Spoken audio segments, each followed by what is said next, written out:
హైదరాబాద్ గణేష్ అద్భుతంగా ఉంది. పబ్లిక్ ఎక్కువగా ఉన్నారు. వచ్చే వాళ్ళందరూ కూడా జాగ్రత్తగా రావాలి.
పెద్ద లైన్ ఉంది.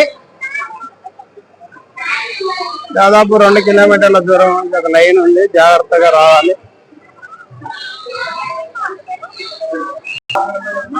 చిన్న గణేశుడు అందరూ ఒకటే ఉండదు.